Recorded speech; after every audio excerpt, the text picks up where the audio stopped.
I'm a saver and I married a spender, and things were going well. We had two incomes. We managed to out earn our bad money habits until we had a baby. And so we went from two incomes down to one, and we were not on the same page. And so after a few years of kind of beating our heads together, I signed us up for a finance class, and that just changed everything. Like we got on the same page, we accomplished so much. All of our goals seemed to be becoming realized. And so after that, I just dove all in. I started reading and listening to everything personal finance, and started helping friends and family, like just very casually. And more people started coming to me. So I became a financial coach. I actually got certified in that. And after a while, just I was talking to my financial advisor, actually. We had gone to lunch, and I asked her opinion about some of the things I have been teaching my clients, and including this idea of a magical budget binder. And I showed it to her and I said, do you have any um, feedback for me? Anything you'd like to add? And she looked at me and she said, you need to write this in a book. You need to make a book. And so I had not considered that before. But that's how it came to be. And the workbook is super simple. It's three parts. It's basically starts with your mindset and habits, then it goes on to practical stuff. How much money do you make? How much money do you spend?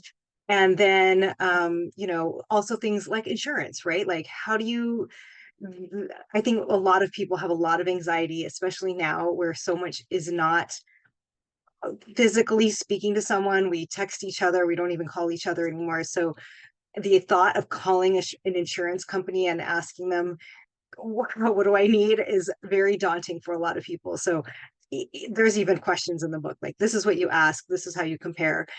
So it's very practical, very step by step. And then lastly, getting organized. So this is what, like, the final piece that most people are missing when it comes to growing your wealth, is just how to get organized. And you need that for yourself, and then your family and your friends need it for the time when you depart earth. So that is, nobody likes to think about that, but somebody has to pick up the pieces when you're gone. And this is the easiest way to help your friends and family who are dealing with that aftermath. There's like a whole life and a term life, and there's a universal life. And so there's a time and place for each of these. Personally, I like to pair the term insurance with a universal life insurance. The term is more short term, while your kids are younger, when you have major debt like home insurance or home payments, and if something were to happen to you before your home was paid off, that would be taken care of for your family. The universal life insurance is more of like a safety net, and that can come with some, if you have a good company, which I do work with really good companies in that regard. They can be your full safety net. So you can use that life insurance in case you get sick, in case you get injured, or if you end up not using it, you can actually draw on that as income in your retirement years.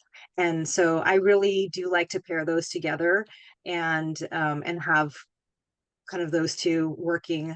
Whole life, not a huge fan of. It doesn't give you a lot of benefit, and it's fairly expensive for what it does. So that you have to believe that money is meant for you, that you will be wealthy, that wealth is meant for you. And then on the practical side, you must be consistent in your money habits. So make and follow a budget, have a plan. If you don't have a plan for your money, it will just run away, just disappear, and you won't even know what happened. First thing I would tell any woman is, don't be intimidated. by finances. So a lot of us have grown up with this idea that the man takes care of the money, your spouse is going to take care of it. And as long as I've been coaching people, I have heard countless stories of women being told that they're bad with money. And so a lot of women just shut their eyes to it. And it's completely unfounded because we can do it, right? Women are incredible multitaskers. We take care of the kids, the groceries, we juggle doctor's appointments, we volunteer at schools and hospitals and everywhere.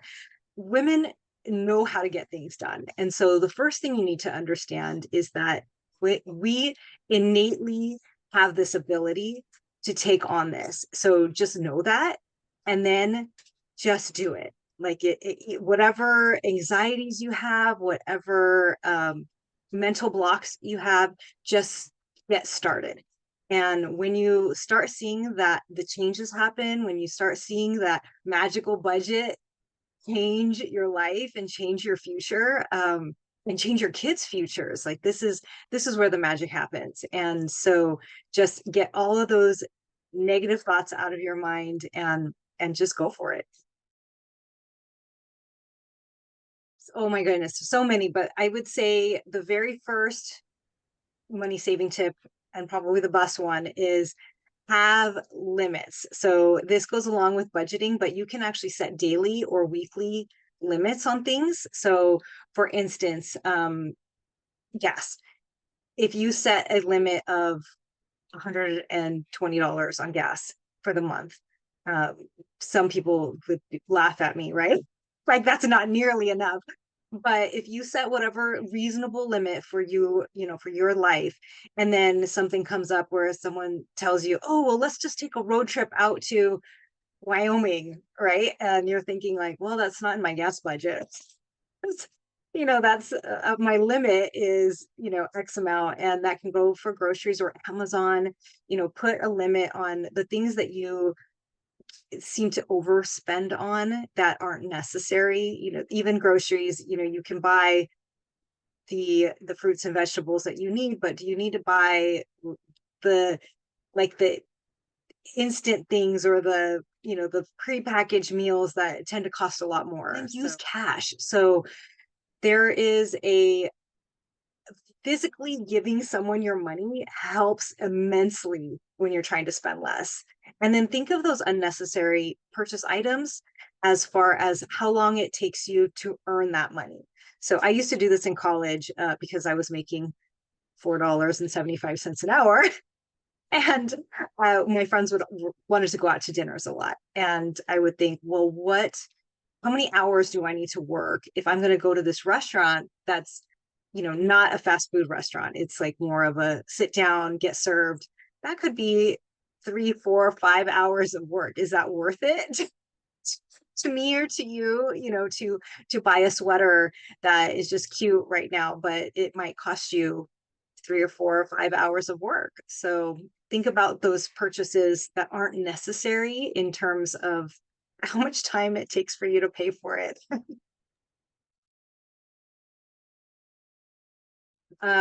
Believing that you have failed and you just accept that fate. That I think is the number one, is just not even trying anymore, and excusing bad habits, saying things like, oh, I deserve this, latte every single day of my life. Like, I deserve this thing that, is definitely going to put me behind in my goals. And then believing that it's hard, because in reality it isn't. It's your mental block, your trauma, your little voices from your past, saying that this is too hard. And it doesn't take a lot to make a lot of changes. It doesn't take a lot of knowledge to make changes that will be completely changing your life. So people kind of forget that money brings us peace of mind. Money gives us opportunities like traveling and, moving. Money keeps us safe. So a lot of women who are in bad relationships or bad jobs are unable to get out of that because they don't have the money. And money gives us choices. Okay, so I would say before you invest anything, have the rest of your financial ducks in a row. Like get your money ducks, your emergency savings, make sure you're out of debt, that your retirement is on track, whether that's investing into a 401k or, finding someone like me who can actually help you find a program to put your money in. And then research it to death, because investments inherently have a risk of loss. And so you have to make sure that whatever money that you're investing, you're okay if some of it or a lot of it goes away. So trust your gut, trust your instincts, and then find people that you trust. So if you know someone who is just killing it at, some sector of the market or, in real estate, find people that you trust, ask them for help. I have found that when people are successful, they want to share what they know with other people, especially people that they love and know, and they want everyone to rise as well. So, investing is tricky because there's not a blanket like do this. But I would say just make sure that your foundation is solid before you start investing into things that can be risky. If you are struggling with spending money, use cash. However, I am in the school of thought that you do need a good credit score, because that will help you not waste money. If you have a good credit score and you go to buy a car, then your interest rate for that car can be substantially less and save you a decent amount of money. So, yes, have a credit card, but use it with caution. Use it. Don't buy anything that you can't pay off that day. And I would actually say if you're using a credit card, pay it off that day. You actually spend about 18% more when you swipe a card rather than using cash. So if you are trying to build your credit, if you are trying to get that score up, be aware that if you're at the mall and you're like, oh, I came here for a pair of shoes, but oh, it's a buy one, get one half off, that's a great deal. I'm gonna, think about what you're doing before you start swiping, because that is exactly what credit card companies know that our weaknesses are, and so they prey into that and want you to spend as much money as humanly possible with them. So using cash triggers a pain center in your brain, and using a credit card triggers the pleasure center, not unlike gambling. Like when you pull that slot machine, that is the same sensation that your brain gets. And so just be aware, be mindful, and really make a plan when you're going to use that card. Let's say have as little debt as possible. I don't think it's realistic to tell people don't get into any debt. There's a Dave Ramsey faction that says save, save, save, buy cash. I think that's a little bit insane considering how fast home prices are. Home prices in my area jumped 17% last year. So if you're trying to save or to buy a home in cash, you're going to miss the boat. So I, but I do feel like you need to not take on debt as like, oh, that's just life. We have debt. Don't like your debt. Don't don't think that it's inevitable. If you buy a car, cars lose their value every single day that they're on the road. So, if you need to take out a loan to buy a car, buy a used car, pay it off as quickly as possible, keep it as long as possible. And, especially with credit cards, don't ever carry a balance. At 20% loan interest rate, you are just flushing money down the toilet. And so just be mindful, have that mindset like debt is not a part of life. It's not for me. It doesn't help. Debt actually keeps you from building wealth. And so just, yeah, know that it might be necessary for you, but you don't have to like it. You don't have to keep it. It is what it sounds like. You use envelopes, you put money into it, This is extremely helpful. Again, if you are struggling, if you are living paycheck to paycheck, if you tend to overspend. Have talked to some people that get on Amazon and just click, click, click and buy more things than they need. I'm the opposite. It actually works better for me to do Amazon because when I'm at the store, I see things in person and that's what I'm taking home. So, think of a budget, whatever your plan is for the month, $100 a week for groceries, $50 a week for gas, whatever it is, you put it in a physical envelope, you write on it what it's for, how much it is. And a lot of people don't have checkbooks anymore, but it would work the same way as a checkbook where you're writing on the envelope what you spent, how much is left. And by the end of the month, those should be empty or close to empty. And without having to, you know, put something on a credit card or take money out from another account. So that really helps with people who are just, trying to get some really good spending habits going. I am for it with caution. So understand, I think the biggest mistake that teenagers are told is like, you have to go to college, you have to get a degree, you have to get a good job. And in this day and age, with again, college tuition and home prices are kind of in the same boat of rising so much faster than national inflation overall. And it could be the thing that hinders your life if you take on too much college debt without plan of how that's going to be paid off. So, just understand what debt you're going to be taking on and then think about maybe take your undergraduate classes at a community college and then transfer or maybe going to a trade school that is specific to the job that you want or look at out of state versus in-state tuition and then look at the field that you're going into. So over COVID we saw teachers leaving in droves and they weren't getting paid what they probably should be getting paid and it was just too much hardship for them to endure. And so look at whatever field that you're going into and see, what is it going to cost to get this degree? How much time is it going to take me to pay this off?